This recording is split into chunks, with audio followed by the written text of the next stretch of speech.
కొన్ని భయానక కథలు కేవలం ఊహలు కాదు, నిజంగా జరిగినవి. వాటికి ఆధారాలు కూడా ఉన్నాయి. అలాంటి 2 డాక్యుమెంటెడ్ కేసుల గురించి ఈరోజు మనం మాట్లాడుకుందాం. పదండి ఆ కథల్లోకి వెళ్దాం. అసలు ఈ ఆలోచనే చాలా భయంకరంగా ఉంది కదా. ఒక బొమ్మకు పగ తీర్చుకోవాలనే ఆలోచనుంటే ఏమవుతుంది? మన మొదటి కథ సరిగ్గా ఇదే ప్రశ్నకు సమాధానమిస్తుంది. సరే, మన మొదటి case file Robert the doll. ఇదొక బహుమతితో మొదలైన కథ. ఓ 9 నెళ్ల అబ్బాయి ఉన్నాడు. తన పుట్టినరోజుకి వాళ్ళింట్లో పనిచేసే ఆవిడ ఒక బొమ్మను గిఫ్టుగా ఇచ్చింది. పాపం, ఆ కుటుంబానికి అప్పుడు తెలీదు ఆ అమాయకంగా కనిపించే గిఫ్ట్ వెనుక ఎంత పెద్ద ప్రమాదం దాగియుందో. కొన్ని రోజులకే ఇంట్లో వింతలు మొదలయ్యాయి. ఆ అబ్బాయి వాళ్ల తల్లిదండ్రులకి వాళ్ల కొడుకు గదిలోనుంచి ఎవరో మగాడి గొంతు వినిపించటం మొదలైంది. ఏంటిది అని చూస్తే గదిలో ఆ అబ్బాయి, ఆ బొమ్మ తప్ప ఇంకెవరూ ఉండేవారు కాదు. మొదట్లో ఆ అబ్బాయే ఊహించుకుని మాట్లాడుతున్నాడేమో అననుకున్నారు. కాని ఆ గొంతు చాలా స్పష్టంగా, గంభీరంగా ఉండేది. అప్పుడే వాళ్లకి భయం మొదలైంది. సడన్గా ఆ పనిమనిషి పని మానేసింది. దాంతో వీళ్ళకి అనుమానం వచ్చి ఆమె గురించి ఆరా తీశారు. అప్పుడు తెలిసింది అసలు విషయం. ఆమె ఒక మంత్రగత్తె, అంటే చేతబడిలాంటివి చేసే వ్యక్తి. తనకు పిల్లలు లేరని అసూయతో ఆ కుటుంబం మీద, ముఖ్యంగా ఆ అబ్బాయి మీద పగబట్టినట్టు తెలిసింది. ఆ బొమ్మ ఒక బహుమతి కాదు, ఒక శాపం అని వాళ్లకి అర్థమైంది. ఆ తర్వాత పరిస్థితి చాలా వేగంగా మారిపోయింది. చూడండి, మొదట అదొక బహుమతి. ఆ అబ్బాయికి ఆ బొమ్మంటే పిచ్చి ప్రేమ. ఎక్కడికి వెళ్ళినా దాన్నే తీసుకెళ్లేవాడు. తర్వాత ఆ వింత స్వరాలు, తల్లిదండ్రుల ఆందోళన పెరిగిపోయింది. ఇక క్లైమాక్స్ ఏంటంటే, ఒకరోజు ఆ అబ్బాయి గదికి లోపల్నుండి తాళం వేసి ఉండగా లోపల మంటలు చిలరేగాయి. దీంతో వాళ్లొక పూజార్ని పిలిపించాల్సి వచ్చింది. చివరికి ఆ బొమ్మను ఒక మ్యూజియంలో బంధించారు. చూశారా, ఒక చిన్న బొమ్మ ఎంతటి విధ్వంసానికి దారితీసిందో. ఆ గదికి లోపల్నుండి తాళం వేసి ఉంది, లోపల మంటలు. ఆ అబ్బాయిని ఎలాగోలా బయటకు తీశారు.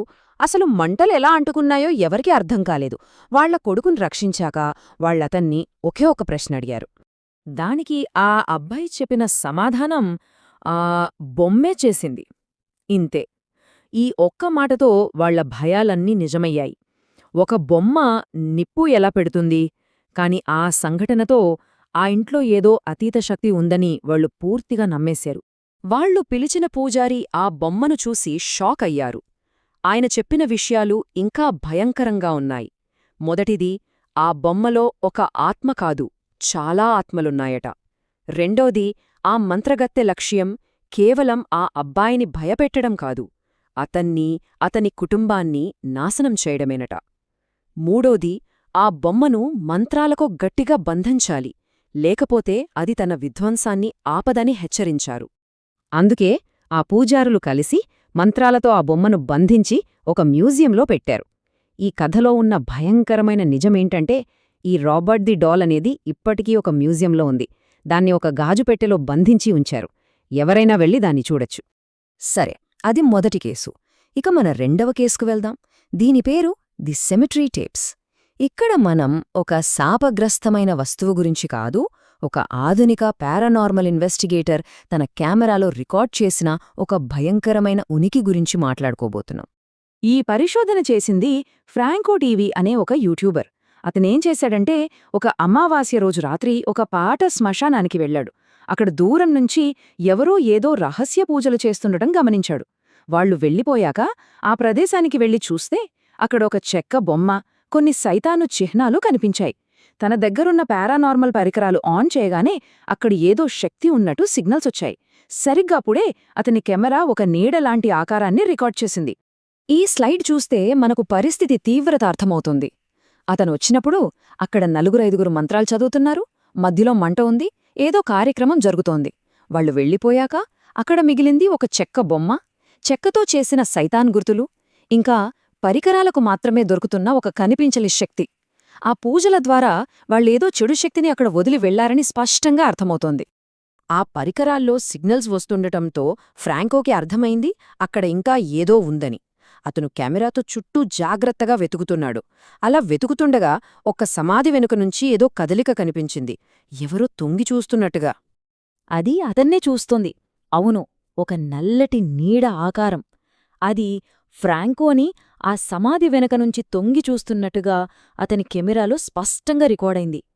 ఫ్రాంకో ధైర్యం చేసి అటువైపు వెళ్లేసరికి అది గాలిలో కలిసిపోయినట్టు మాయమైపోయింది. ఒక దుష్టశక్తి ఇంత క్లియర్గా కెమెరాకు చిక్కడం అనేది చాలా అరుదైన విషయం. సో ఈ రెండు కేసులను పక్కపక్కన పెట్టి చూస్తే మనకు రెండు రకాల ఆధారాలు కనిపిస్తున్నాయి. రాబర్ట్ ది డాల్ కేసులో ఆధారమేంటి? ఒక భౌతికమైన వస్తువు. దాన్ని మనం ఇప్పుడు కూడా మ్యూజియంలో చూడొచ్చు. కానీ ఈ శ్మశానంలోని టేపుల కేసులో ఆధారం ఒక వీడియో ఫుటేజ్లో బంధించబడిన ఒక ఆకారం. ఒకటి కంటికి కనిపించేది, మరొకటి కెమెరా కంటికి మాత్రమే చిక్కింది. ఇప్పుడు అసలైన ప్రశ్న, ఈ రెండింటిలో ఏది ఎక్కువ భయానకమైనది?